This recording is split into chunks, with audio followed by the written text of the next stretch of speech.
I hate this.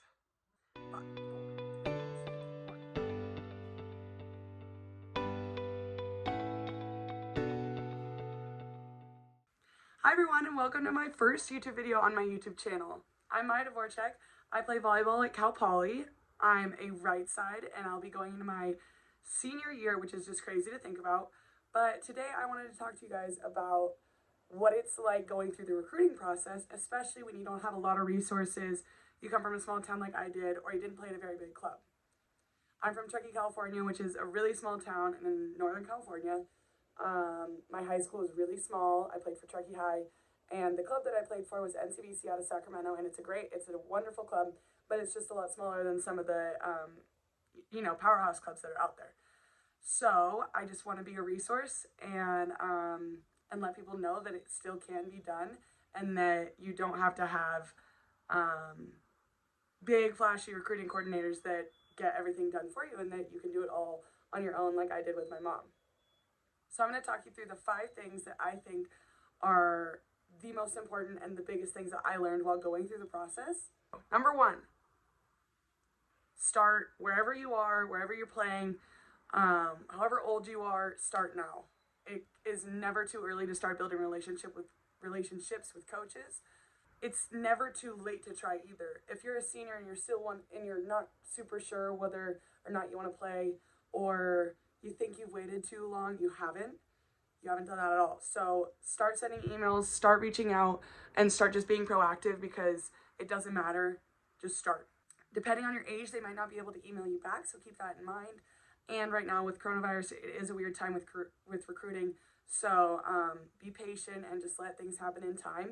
But my biggest advice is start now. Don't wait, because if you're a freshman in high school, a lot of D1 schools are already recruiting out to that class. So it's not too early, but also it's not too late, and don't freak out. Number 2, when you're making your videos to send to coaches, I recommend keeping it really short and sweet. It's okay to show some personality and to have fun with it, but keep it really, I think, focused on volleyball. One of the things that I think is really important not to do in your videos is to use music. I think it's just a really easy way to put off people, even like if they don't like your music, or what you have on there isn't the style, or if there's maybe bad words in it. Just don't use music. Keep it about the volleyball and keep it very professional, because you wouldn't really have music in a presentation that you'd be giving to your bosses.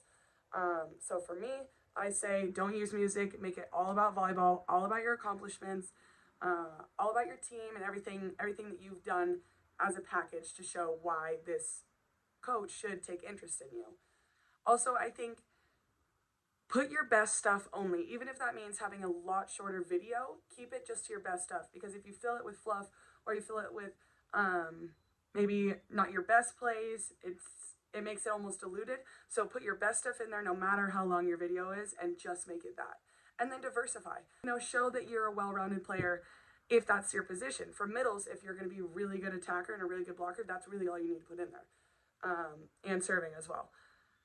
If you're an outside, you need to show that you can pass, that you can serve receive, that you can play defense, that you can hit, and you can block. There's a lot of things that outsides have to do. So make it position specific for what you're trying to do. And then if you do play more than one position, go ahead, throw that in, because you never know what teams are looking for, and you might just have something that a coach really wants. Number 3, I say keep your options open. Never, ever, ever shut a school down if they're interested in you. Always entertain your offers, even if that means it's a school that you don't want to go to.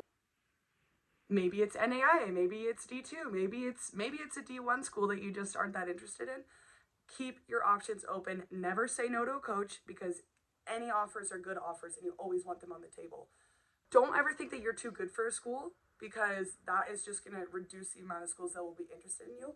And personally, I think that it kind of shows.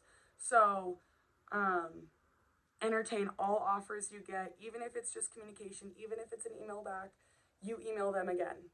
You keep your relationships good with coaches, because you never know what that coach could maybe do for you. They might know a school that needs an outside hitter, but maybe their recruiting class is full and they could help you out in that way. So never, ever, ever shut down a school for any reason, always entertain your offers. And don't get stressed if what you want doesn't happen exactly, because sometimes it doesn't and life isn't perfect.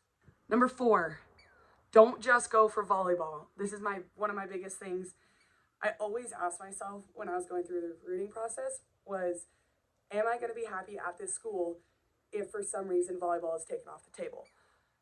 Because some of the biggest things that I think that get overlooked in recruiting and when you're looking at schools is the quality of people around you, your coaching staff, your teammates, even the region that you live in. If you are from a sunny, gorgeous, beautiful state and you love that it's always, 75 and sunny, and you go somewhere and it's constantly raining or something like that and you're not used to it, or maybe that's just something that you don't want, but you're just so excited for the volleyball, then it's going to make your time and it's going to make transitioning a lot harder. Freshman year is hard. Freshman year is so hard, and you have to have a really good support system.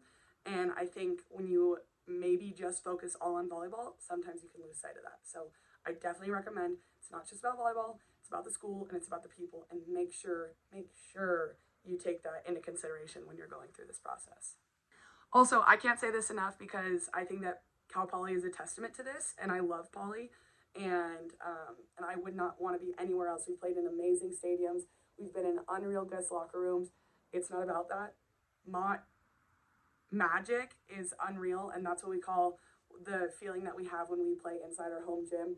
We don't have the nicest locker rooms. We don't have the nicest weight room. We don't have the nicest facilities, but we have a community and a program that is unlike anything else. We have the second highest attendance in all of California, and that's behind Stanford. We sell out Mott every single year for certain games, and so facilities and the big flashy stadiums and the money and the gear, all that is fun and games, but when you are not at a place that has an amazing culture, or it's just not where you want to be, it's just not worth it. And so I think really, really, really take in consideration how a place makes you feel, because volleyball will have its time and place, and it's only for X amount of hours in the day. But other than that, you have to love where you are, or else it's going to be really hard. Volleyball is taxing on your mind and your body and your heart. So it's a full-time job. And so I say love who you're doing it with and love where you are. Number 5, my other thing, I think staying organized is really key when you're doing this on your own and you don't have a recruiting coordinator.